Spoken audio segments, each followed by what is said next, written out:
there you are. Come and sit by the fire. There is a small story waiting for you tonight. You don't need to listen closely. The forest never asks for effort. If your thoughts wander, the forest will hold the words for you, carrying them softly until they fade into something more comfortable.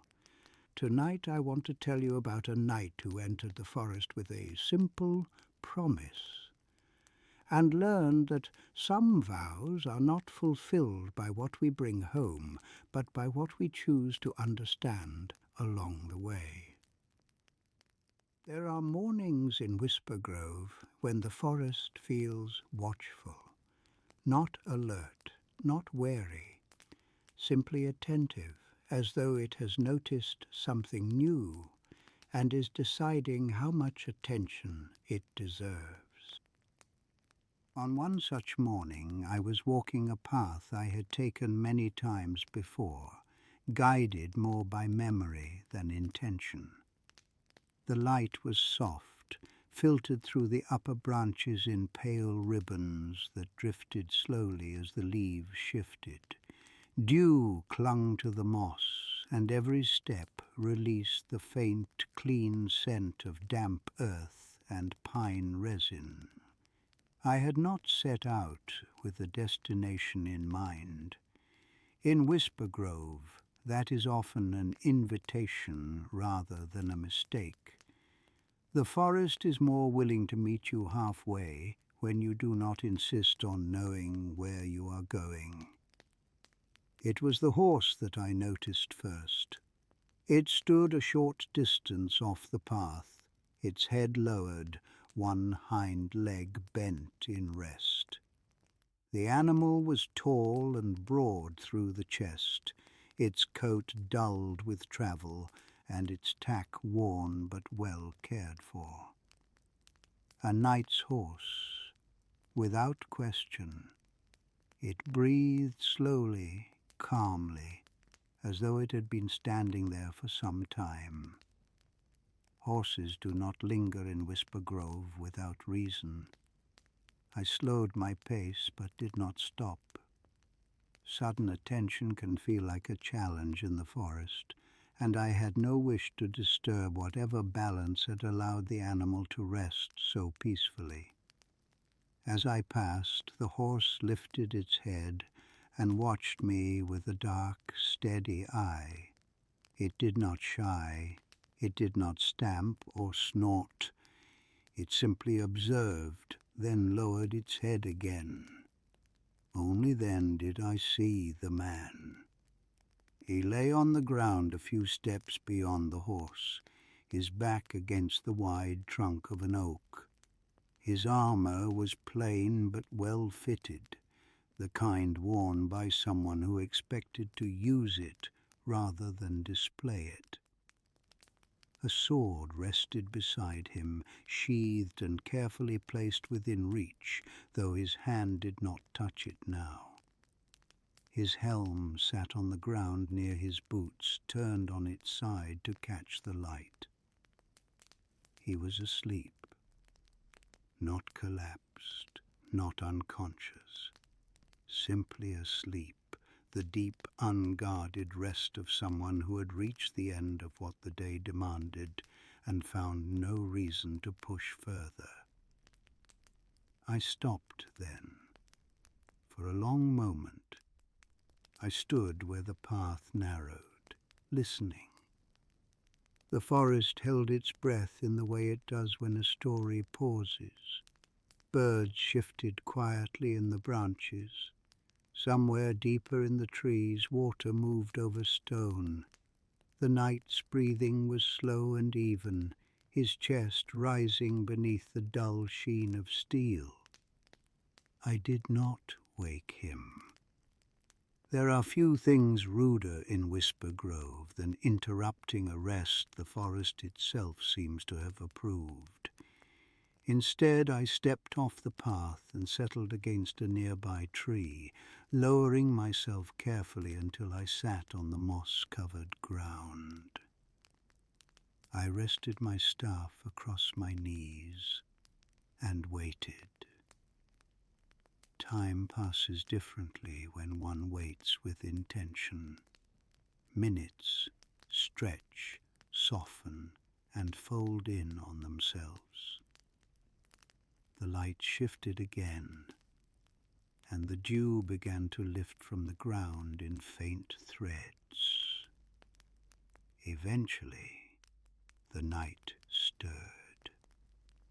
It began with a small movement, a shift of weight, as though he were adjusting to a dream. His brow furrowed, and his hand reached instinctively toward his sword before stopping short. His eyes opened slowly, unfocused at first, then sharp with sudden awareness. He sat up at once, alert and silent. His gaze found me almost immediately. We regarded one another across the small space between us, neither speaking. He did not reach for his weapon, though his posture remained guarded. I inclined my head slightly, not in greeting exactly, but in acknowledgement. "You may continue resting," I said at last. "I was only passing through." He studied me for a moment longer, then let out a breath he had likely not realized he was holding. His shoulders lowered a fraction. "I did not expect to find anyone out here," he said. His voice was steady, though tired around the edges, much less someone who looks so at ease. "This forest encourages familiarity," I replied. "Sometimes more than one expects." He glanced around, taking in the trees, the way the light moved, the quiet that pressed close without feeling oppressive. "So, I've noticed." He rose to his feet, moving with care. The stiffness in his joints was subtle but present, the kind that comes from long hours in armor and longer hours on alert. He retrieved his helm and brushed a few leaves from its rim before tucking it beneath his arm. "I must apologize," he said. "I did not mean to fall asleep." "You needed it," I said simply. He gave a short, almost embarrassed laugh. "That much is true." The horse shifted then, stepping closer at the sound of his voice. The knight rested a gloved hand against its neck, and the animal leaned into the touch with quiet trust. "I am on patrol," he said, more to explain than to boast. "Or I was. My duty is to ensure that nothing crosses into these woods that should not be here." I looked at him then, really looked. There was no arrogance in his bearing, no hunger for recognition, only a deep, practiced sense of responsibility.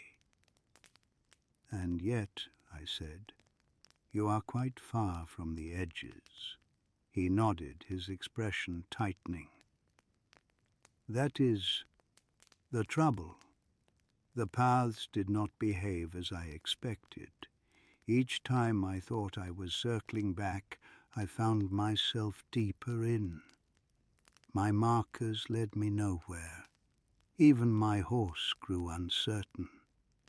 At this the horse flicked an ear, as if in mild agreement. "The forest does that," I said, "especially to those who walk it with a task heavy on their shoulders." He looked at me sharply then. "You know this place?" "I have walked it a long time." He hesitated, then inclined his head in return. "Then perhaps you can tell me how to leave." I considered him for a moment before answering. "That depends," I said, "on whether Whispergrove is finished with you." He frowned, not in fear, but in thought. "I cannot linger," he said. "There is someone waiting for me beyond these trees." His voice softened on the words. "My wife," he added after a pause. "I promised her that when I returned from this patrol, I would bring her a gift. The finest flower I could find, something worthy of the wait." I did not comment at once. Promises carry weight here. The forest listens closely when they are spoken aloud. "She has always loved flowers," he continued, "even as a child. She keeps them pressed in books, dried and careful, as though she might one day read them again. I thought this would be simple, a small thing, carried home." He shook his head slightly, a rueful smile touching his mouth. I did not expect to lose myself instead. "Whispergrove is not unkind," I said, "but it does have a way of rearranging priorities." He studied me again, then exhaled slowly. "If you are willing," he said, "I would be grateful for your guidance, even part of the way." I rose, planting my staff in the earth and leaning into it briefly as I stood. "Walk with me," I said. "We will see what the forest offers." We set off together at an unhurried pace, the knight adjusting his stride to match mine. The horse followed without prompting, its hooves careful on the soft ground. For a while we walked in silence, the kind that does not demand filling. After some time the knight spoke again. "You do not seem surprised to find me here." "I am not," I said. "Whispergrove often draws those who stand watch for others. It is curious about them." "And what is it curious about in me?" I glanced at him sideways. "Whether you are guarding the forest," I said, "or guarding something else." He did not answer at once. His gaze drifted ahead, thoughtful. "I suppose," he said slowly, "I have been guarding my promise more than anything." We continued on, the path narrowing and widening in gentle rhythms. Sunlight gave way to shade, then returned again, dappled and warm. The forest did not resist our passage, but neither did it hurry us along. At length the knight slowed. His attention had caught on something just off the path, a faint shift in color among the greens and browns. He stepped closer, kneeling carefully. A flower grew there, small but vivid, its petals a deep blue edged with silver. It seemed to hold the light rather than reflect it. His breath caught. "That," he said softly, "that would be perfect." He reached out, hesitated, then plucked it cleanly from the stem. The moment it left the earth, its colour dulled, not dramatically, not all at once. The silver edge faded first, then the blue softened into something grey and lifeless.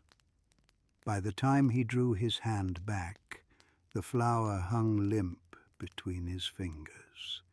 He stared at it, confusion crossing his face.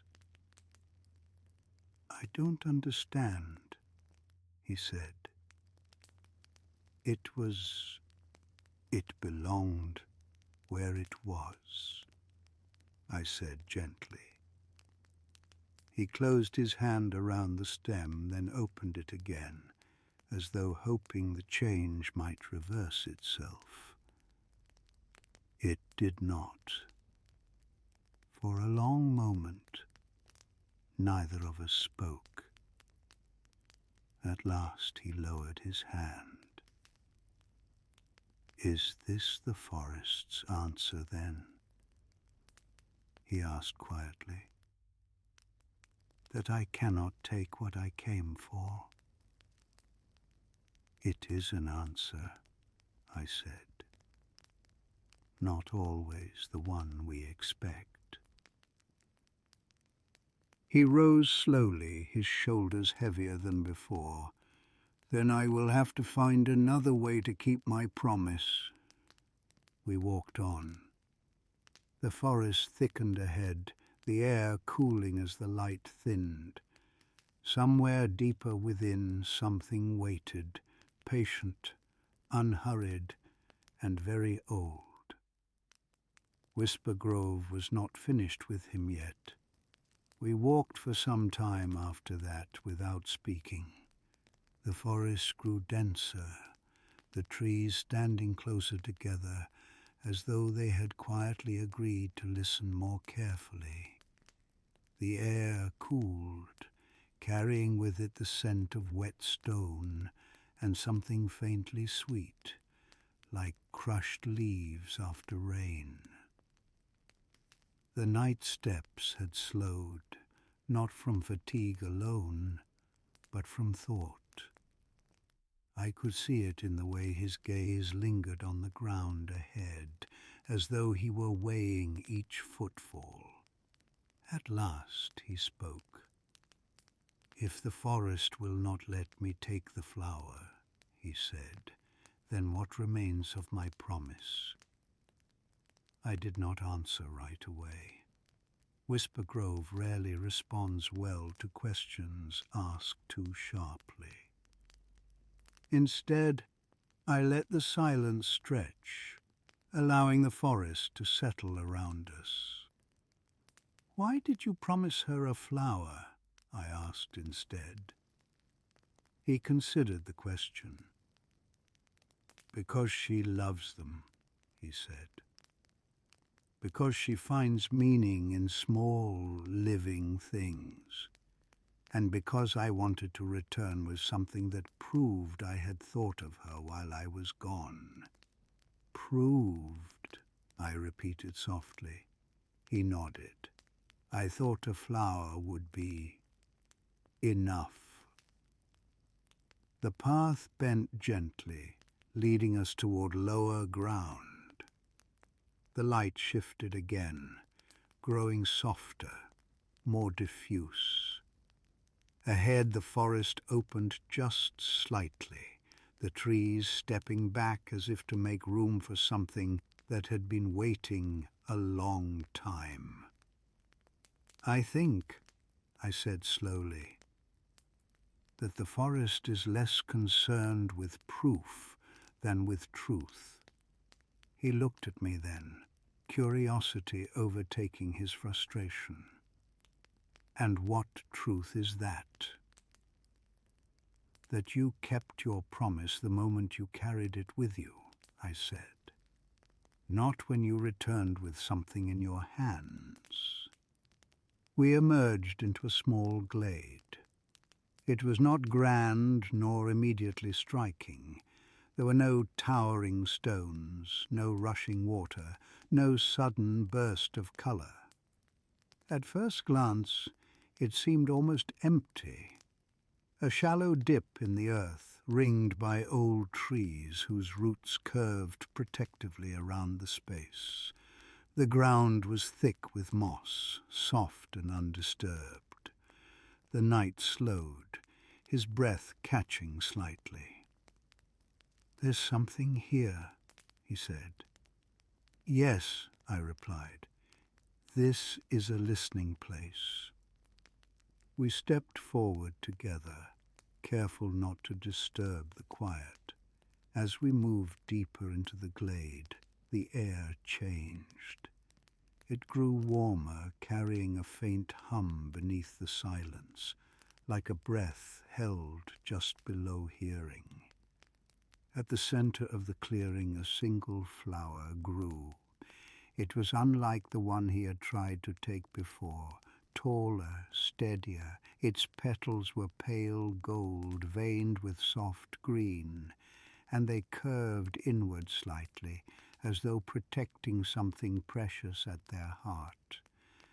Light gathered around it rather than upon it, giving the impression that it was lit from within. The knight stopped a few steps away. He did not reach for it. "I have never seen anything like it," he said quietly. "This flower blooms only when someone arrives carrying a promise they have not yet understood," I said. "It does not belong to the forest alone." He swallowed. "May I?" I shook my head gently. "You may approach, but you must not take it." He nodded, accepting this without protest. Slowly, he knelt beside the flower. The ground beneath him did not compress as one might expect. Instead, it seemed to hold him easily, as though it had been waiting.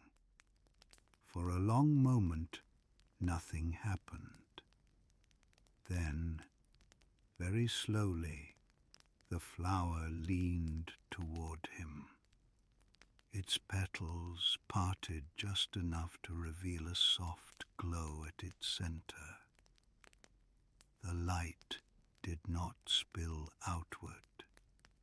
It remained contained, steady, and calm.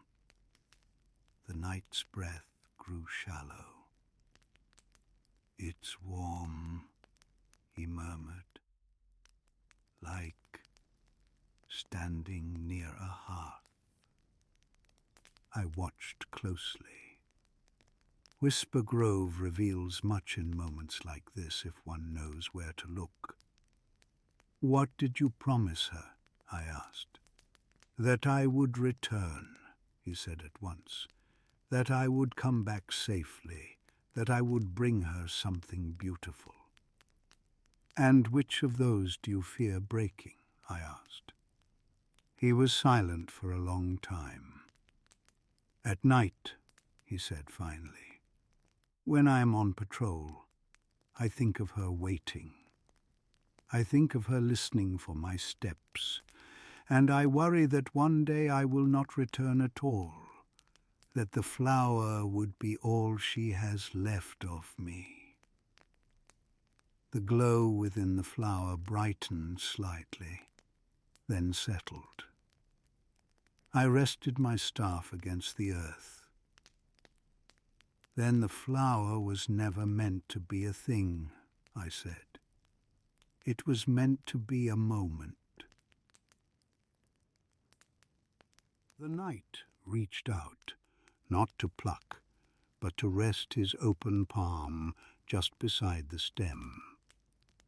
The flower did not wilt. It did not fade. Instead, its petals trembled, and a faint shimmer rose from them, like mist caught in moonlight. Images formed within the light. A small cottage, sun-warmed and modest. A woman at a table pressing flowers carefully between the pages of a book. Her memory of him not as a knight in armor, but as a man laughing softly as he entered the door, travel-worn and whole. The knight gasped softly. His shoulders shook once, then steadied. "I see," he whispered. The images faded, leaving only the quiet glow of the flower. When he rose, his movements were slower, more deliberate. Something had settled within him, finding its place at last. "I do not need to take it," he said. "Do I?" "No," I replied. "But you will carry it with you all the same." The flower leaned back, its petals closing gently. The light dimmed, but did not vanish. It remained, waiting for the next promise to arrive. We left the glade without looking back. The forest shifted as we walked, the paths growing clearer, less insistent. The air warmed again, and shafts of sunlight found their way through the canopy with renewed confidence. Before long, the night slowed, then stopped. "I recognize this," he said. "This path. It leads out." "It always did," I said. "You simply needed to walk it without trying to take anything from the forest." He turned to me, his expression open and unguarded. "I do not know how to thank you." I smiled faintly. "You already have." The horse stepped forward, snorting softly, as though eager to be moving again. The knight rested his hand against its neck, then hesitated. "Will I see you again?" he asked. "Whispergrove remembers those who listen," I said. "That is often enough." He nodded, then did something unexpected. He removed his helm and set it gently on the ground between us. From within it, he drew a small folded scrap of cloth. He opened it carefully. Inside lay the withered blue flower he had taken earlier. "I will leave this here," he said, "not as a gift, but as a reminder." He placed it at the base of a tree, where moss already began to creep toward it. The forest did not object. He mounted his horse and turned toward the path, pausing once more. "I will return with empty hands," he said, "but a full heart." "That," I said, "is the finest offering there is." He rode on, the sound of hooves fading into the distance until it became indistinguishable from the forest's own quiet movements. I remained where I was for a while after he left, listening. The glade behind us held its light. The paths rested in their places. Whispergrove settled satisfied. At last I turned and continued my walk, letting the forest decide how far I would go. Some promises, I have learned, are not meant to be carried home. They are meant to be lived. The embers glow low and steady beside you now, their warmth calm and reassuring. The forest rests easily beyond the circle of light. Paths wait without expectation. Trees stand quietly, holding only what they need to hold. That is the story of the Slowkin, a friendship that did not ask to be named, and yet found a name all the same. I'll stay here a while longer, tending the fire, listening to Whispergrove as it settles into sleep. You are safe to rest. Good night, my friend. May you always find help when you need it, and may you always know when to offer it in return.